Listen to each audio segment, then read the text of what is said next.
Nothing happens by accident. Everything is designed. The city cannot be the same, the morphology. They have to adapt. In modern cities, they are too big, maybe, to have a square, an agora.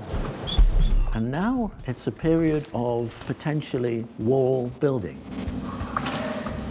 With the new technologies, the social media, you could argue that people don't need to come together.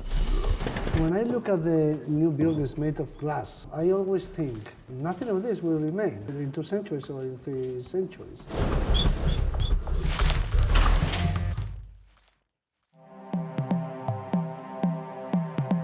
I have a concern.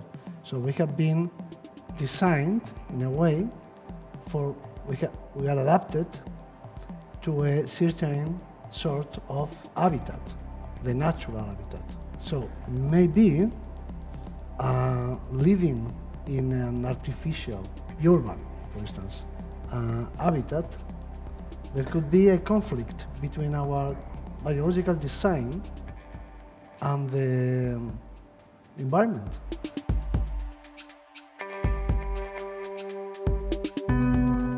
The interesting thing is that a lot of studies, particularly the most recent study by Harvard University, the Public Health Department, indicates, quantifies that we actually work better, we respond better, we're more active if we're in an environment which is working with nature. But that environment is artificial, and the city is artificial. Yes. But how do you explain, statistically, in a city, you live longer than if you're living in the rural world? Well, yes, but it is not a matter of living longer only. It's also a matter of living happily longer.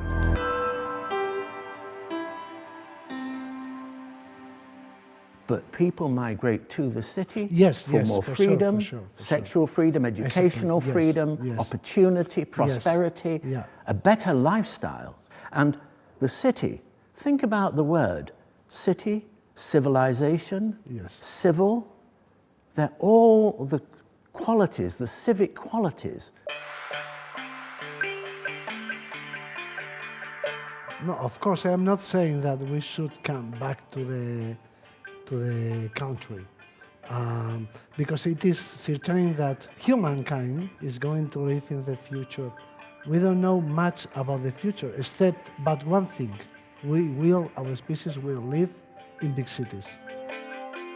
Very interesting thing I think is also happening.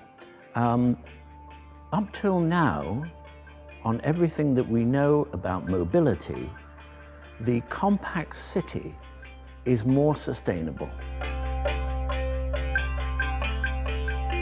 So if you compare cities with a similar climate and similar population, if you compare, say, Detroit with Copenhagen, the denser city like Copenhagen, 4 times as dense, consumes 1/10 of the energy because you measure that energy in terms of movement.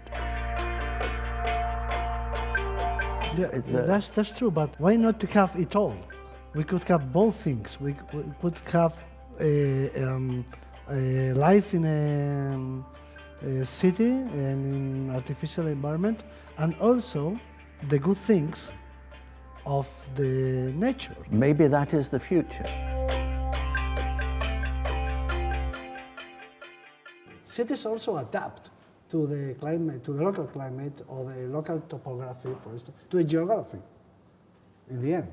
So a city cannot be the same, the morphology is as if cities were creatures, biological entities. They have to adapt. I think cities are those cities which are in transition. The cities which are like museums, kind of preserved in aspic, they're usually the most boring.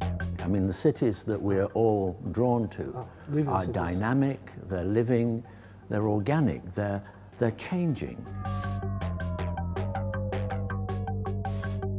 But the new cities are not, the new developments of the cities are not that much related to the culture. Perhaps the concern is that there isn't the feedback of experience. So you have one country where the symbol of the car and ownership is rising with all the problems of traffic congestion, pollution.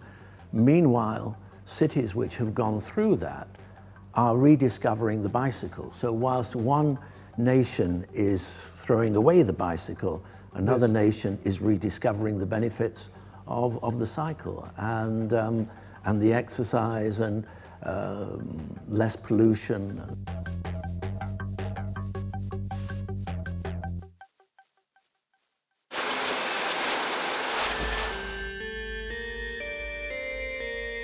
I think that some of the lessons from the past that the buildings, how can I say, they deferred to the urban structure. They respected that there were streets, that there were social spaces, green spaces. And in a way, you take it for granted, as if it just happens by accident. But nothing happens by accident. Everything is designed. In the beginning of the city, it was the square. The social focus. Exactly, Yes. because it's surrounded by houses. Yes. You cannot see from the square. Sure. You cannot see the wilderness. So you need a square, a forum, an agora. In modern cities, they are too big maybe to have a square. And I think that there is perhaps a paradox in the sense that with the new technologies, the social media, you could argue that people don't need to come together. But it's interesting that that coincides with the growth of the conference industry. So more people are paying to come together in conferences and congresses. They've never been, so one might assume from that the future of the city, which is a civic place with good outdoor spaces that encourages people to come together. In the end, I think people come together out of a social need.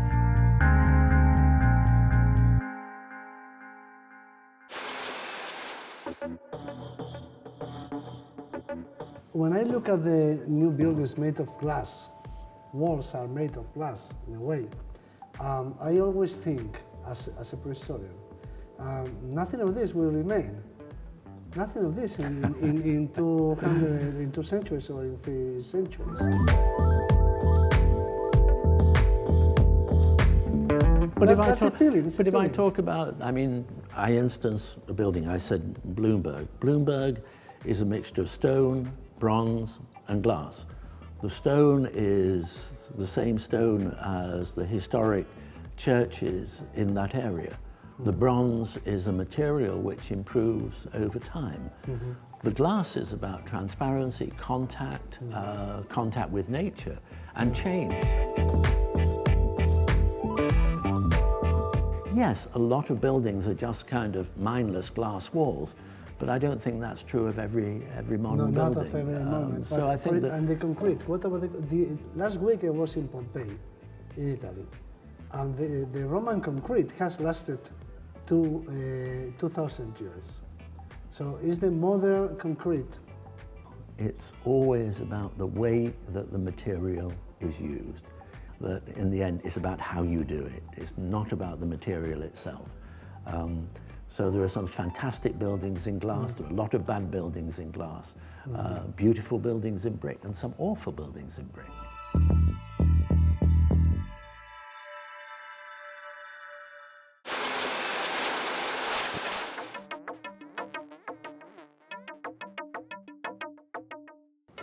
Made possible our great success as a species. I mean, the rest of the species, they have to adapt to the environment. We have adapted the environment to us. We have And flown, yes, into space. And social insects. The 2 kinds of animals that are more successful are in the invertebrate world social insects, because they built their own cities in a way. Yes. And Beautiful forms. Yes. I mean, the and forms they in control nature. the temperature, and they Yes, control. yes. Yeah. And the geometry. I mean, Yes. Buckminster Fuller was always evoking nature. Yes. If you try and study to learn how you might use less energy and create in an age where you don't have cheap energy, where you can't throw a switch, you go back to how people in the desert made dwellings with no power, but they produced beautifully cool environments, cool houses, you know. Yes. And it was about density. It was about building tall. It was about capturing the breeze, which is just above the desert floor, using evaporative cooling, creating courtyards. So that extraordinary ingenuity, and we have so much to learn from that, because if energy becomes more expensive, more scarce, we have to use it more wisely. We have to do more with less.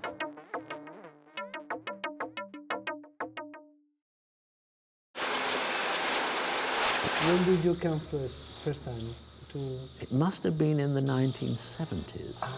So it's In the 70s. yes, it's 40 years back, and it was very, very different. And if you think of the changes in that period, if you go back to the 1970s and you take that period, probably the fall of the Berlin Wall was probably the This is what I big event. And that was a cause for extraordinary celebration, emancipation, reunification, and now it's a period of potentially wall building. I mean, a cyclic in such a short phase, we now see the rebirth of the concept of the wall.